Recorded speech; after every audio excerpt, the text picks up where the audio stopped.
નમસ્કાર વિદ્યાર્થી મિત્રો, ઓનલાઈન શિક્ષણ કાર્યમાં આપ સૌનું હાર્દિક સ્વાગત છે। बालकृष्ण भट्ट जी द्वारा लिखित पाठ कल्पना शक्ति का अभ्यास करेंगे। कल्पना शक्ति सिर्फ मनुष्य के पास होती है, अन्य कोई प्राणी कल्पना नहीं कर सकता क्योंकि वह सोच नहीं सकता।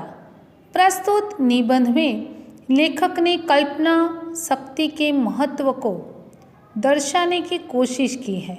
वे कहते हैं कि कल्पना शक्ति व्यक्ति की प्रतिभा का परिचायक होती है। कवि और लेखक अत्यंत कल्पनाशील होते हैं।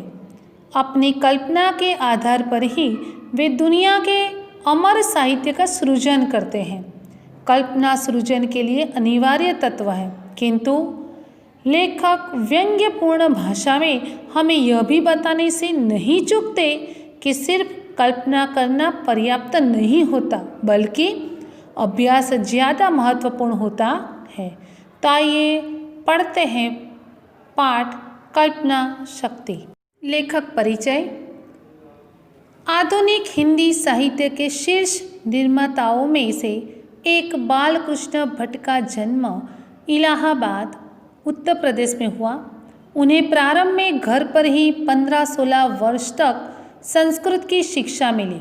फिर स्थानीय मिशन स्कूल में 10वीं कक्षा तक अध्ययन किया। ते जमुना मिशन स्कूल प्रयाग में संस्कृत के अध्यापक के रूप में रहे।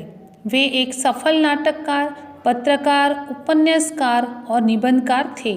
हिंदी प्रदीप पत्रिका का संपादन किया। उन्होंने विचार प्रधान निबंध लिखे हैं। मनुष्य की अनेक मानसिक शक्तियों में कल्पना शक्ति भी एक अद्भुत शक्ति है। यद्यपि अभ्यास से यह शतगुण अधिक हो सकती है, पर इसका सूक्ष्म अंकुर किसी किसी के अंतःकरण में आरंभ ही से रहता है, जिसे प्रतिभा के नाम से पुकारते हैं और जिसका कवियों के लेख में पूर्ण उद्गार देखा जाता है। कालिदास, श्रीहर्ष, शेक्सपियर, मिल्टन प्रभृति कवियों की कल्पना शक्ति पर चित्तचकित और मुक्त हो अनेक तर्क वितर्क भूल भलैया में चक्कर मारता टकराता अंत की इसी सिद्धांत पर आकर ठहरता है कि वह कोई प्राप्त संस्कार का परिणाम है या ईश्वर प्रदत्त शक्ति जीनियस है। कवियों का अपनी कल्पना शक्ति के द्वारा ब्रह्मा के साथ होड़ करना कुछ अनुचित नहीं है, क्योंकि जगत सृष्टा तो एक ही बार हो कुछ बन पड़ा। सृष्टि निर्माण कौशल दिखलाकर आकल्पांत फरागत हो गए, पर कविजन नित्य नई नई रचना के घटत न जाने कितनी सृष्टि निर्माण चातुरी दिखलाते रहते हैं। कल्पना शक्ति ईश्वर द्वारा मनुष्य को प्रदान की गई एक अद्भुत देन है। संसार में मनुष्य को छोड़कर किसी भी अन्य प्राणी को यह शक्ति प्राप्त नहीं है।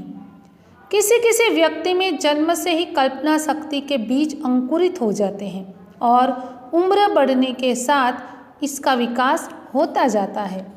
यदि अभ्यास किया जाता रहे तो इसका 100 गुना विकास हो सकता है। कवि और लेखक इसके प्रत्यक्ष निर्माण प्रमाण हैं, जो अपनी नई नई रचनाओं से जाने कितनी सृष्टि निर्माण की चतुराई दर्शाते रहते हैं। कल्पना शक्ति कल्पना करने वाले के हृदय के अंदर की भावना को परखने की कसौटी होती है। शांत या वीर प्रकृति वाले कवि अपनी प्रकृति के अनुसार ही रचनाएं करेंगे। उनसे श्रृंगार रस प्रधान कल्पना कभी नहीं बन पड़ेगी। वीर रस के काव्य के लिए भूषण तथा श्रृंगार रस के लिए जयदेव की रचनाएं विशेष रूप से उपयुक्त थी। अनेक ऐसे महान विचारक हुए जिनकी कल्पना का आर पार नहीं है। गौतम मुनि, कपिल मुनि, व्यास मुनि, रेखा गणित के प्रतीक यूक्लिड, यूरोप के अनेक वैज्ञानिकों आदि की कल्पना का और छोर नहीं था। लेखक व्यंग्य में कहते हैं कि सिर्फ कल्पना करना ही पर्याप्त नहीं होता, कल्पना के साथ साथ अभ्यास बहुत महत्वपूर्ण होता है।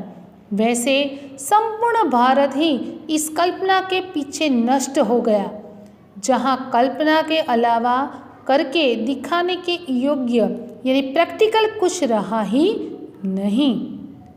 यहाँ पर यह पाठ पूर्ण होता है। आभार।